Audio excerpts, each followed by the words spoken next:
ED ने क्या कहा है? घोटाले के मास्टरमाइंड है अरविंद केजरीवाल। ये बहुत बड़ी खबर सामने आ रही है। ईडी ने 10 दिन की रिमांड मांगी है अरविंद केजरीवाल की। जज कावेरी बावेजा की अदालत में इस पूरे मामले की सुनवाई हो रही है और उसी दौरान ईडी की तरफ से कहा गया है कि पूरे घोटाले के मास्टरमाइंड हैं अरविंद केजरीवाल। ये बहुत बड़ा बयान ईडी की तरफ से, बहुत बड़ी दलील आप कह सकते हैं जो अदालत के समक्ष रखी गई है, जिसमें अरविंद केजरीवाल को इस पूरे घोटाले का मुख्य साजिशकर्ता बताया गया है।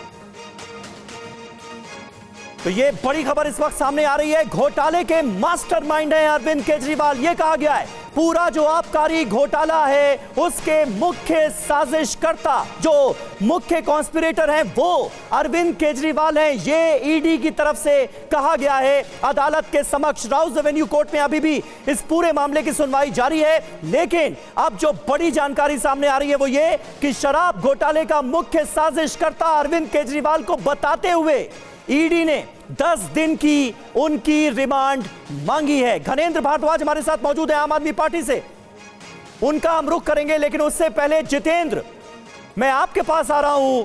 अरविंद केजरीवाल को मुख्य साजिशकर्ता बताया गया ईडी की तरफ से, क्या कहा गया है? जी बिल्कुल, देखिए attorney solicitor general SV Raju ने साफ तौर पर स्पष्ट शब्दों में कहा कि इस पूरे घोटाले के मास्टरमाइंड अरविंद केजरीवाल हैं। इसके अलावा जो नीति तैयार की गई उसमें अरविंद केजरीवाल का अहम रोल था, साथ ही उसके क्रियान्वयन में अरविंद केजरीवाल का अहम रोल था। इसके अलावा मनीष सिसोदिया की जो बेल रिजेक्ट की गई थी उस दलील को भी आज अदालत के अंदर एसवी राजू की तरफ से रखा गया है। उसमें बताया गया कि मनीष सिसोदिया की बेल रिजेक्ट की गई इन्हीं आधारों पर, और यही वजह है कि अरविंद केजरीवाल की जो बेल है वो आने वाले वक्त में रिजेक्ट की जानी चाहिए और तकरीबन 10 दिन की जो रिमांड मांगी गई है, ज्यादा से ज्यादा दिनों की रिमांड ईडी को अरविंद केजरीवाल की मिलनी चाहिए। इसके अलावा यह भी बोला है ईडी की तरफ से कोर्ट के अंदर कि एक्सपर्ट कमेटी जिसका काम होता है कि अगर कोई भी नीति तैयार की जाती है, उसकी फॉर्मेशन होती है तो उस पर राय ली जाए, तो जो एक्सपर्ट कमेटी थी उसने भी अपना कोई काम नहीं किया, यानी कि अरविंद केजरीवाल ने सीधा ऑर्डर किया और उसके बाद यह नीति तैयार हो गई। तो सीधे तौर पर इस घोटाले का जो सरगना है या फिर कहें इस घोटाले का जो किंगपिन है वो सीधे तौर पर अरविंद केजरीवाल को ईडी ने कोर्ट के अंदर बताया। जी अच्छा जितेंद्र, अभी घनेंद्र जी कह रहे थे कि पीएमएलए में इसलिए मामले दर्ज किए जाते हैं क्योंकि इसमें बेल नहीं मिलती। आप ये कह रहे हैं कि बेल का विरोध किया गया है अभी से ही। अरविंद केजरीवाल अगर कोशिश करते हैं ईडी की तरफ से, तो इस पर क्या कानूनी स्थितियां हैं पीएमएलए कोर्ट की बेल को लेकर?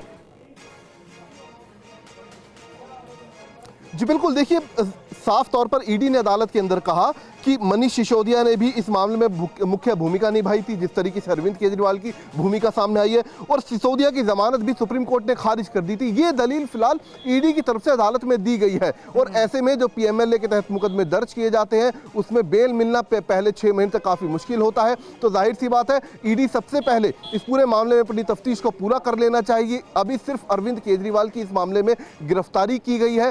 सोर्सेज का कहना है कि अब जो सबूत अब तक ईडी के पास मौजूद है, जो आरोपियों के बयान ईडी के पास मौजूद है, उन सभी को अरविंद केजरीवाल के रोल से कोलैबोरेट भी करना है और इसमें एक लंबा वक्त लगता है। तो ऐसे में ईडी की कोशिश होगी कि अरविंद केजरीवाल ज्यादा से ज्यादा दिनों तक सलाखों के पीछे रहे ताकि ईडी अपनी जांच को पूरा करे। जी ठीक है। हरीश खुराना जी, पहला रिएक्शन आपका। घोटाले के मास्टरमाइंड हैं केजरीवाल, ये ईडी ने कहा है अदालत में, यही तो आप लोग कह रहे थे इतने दिनों से। समीर भाई, मेरे को ओपनिंग रिमार्क यही था कि मैं आता हूं। हरीश जी आप अपनी बात कंप्लीट कीजिएगा। एक और अहम खबर जो हमारे सहयोगी जितेंद्र शर्मा ने हमें दी है, केस में सिसोदिया की, मनीष सिसोदिया की भी मुख्य भूमिका है। सिसोदिया को सुप्रीम कोर्ट से बेल नहीं मिली।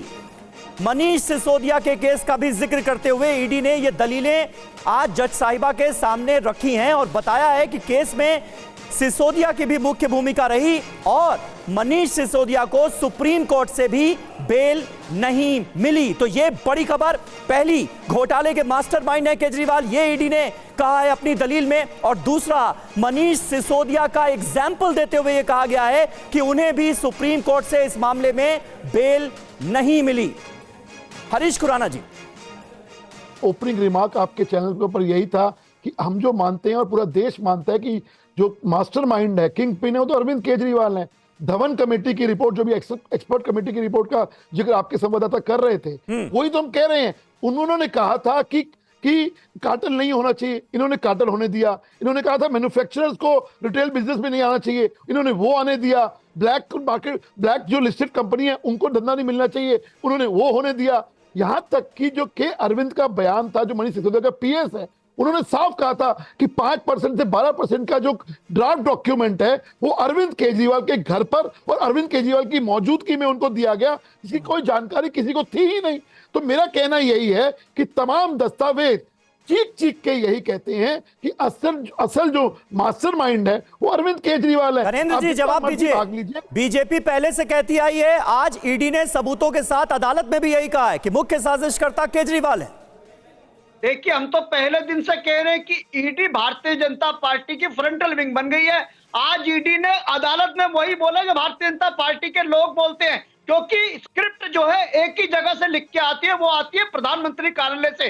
जो प्रधानमंत्री भारतीय जनता पार्टी को लिख के देते हैं वही ईडी को भेजते हैं, वही सीबीआई को भेजते हैं। नरेंद्र जी, लेकिन ईडी ने आज सुप्रीम कोर्ट के मनीष सिसोदिया के मामले में सुप्रीम कोर्ट की जो रूलिंग्स है उसको भी कोर्ट किया है, उस पर आप क्या कहेंगे? और देखिए, इस बीच हम लौट रहे हैं। गगन जी, आप अपनी बात पूरी करिएगा। देखिए, पैसे का गोवा चुनाव में इस्तेमाल किया गया, यह भी कहा है ईडी ने अपने आर्ग्यूमेंट में कि जो पैसा इससे बना था उसका प्रयोग, उसका इस्तेमाल गोवा के इलेक्शन में किया गया, रिश्वत का पैसा चुनाव में लगाया गया है। ये ईडी के तमाम इस वक्त बयान आ रहे हैं। कोर्ट के अंदर जो दलील दी जा रही है ईडी की तरफ से, विजय नायर के मिडलमैन की भूमिका रही है इस पूरे मामले में। केस में सिसोदिया की भी मुख्य भूमिका रही है, तो मनीष सिसोदिया का भी जिक्र किया है ईडी ने। और देखिए, इस मामले में सिसोदिया को सुप्रीम कोर्ट से बेल नहीं मिली, इसको भी कोट किया गया है ईडी की तरफ से कि सुप्रीम कोर्ट से सिसोदिया को राहत नहीं मिली। तो कुल मिलाकर जो पैसा इस पूरे करप्शन का जो आरोप है और उसमें जो बना, उसका इस्तेमाल चुनाव में भी किया गया, ये कहना है ईडी का, ये दावा है ईडी का। कोर्ट में ईडी की तरफ से ये दलील दी गई।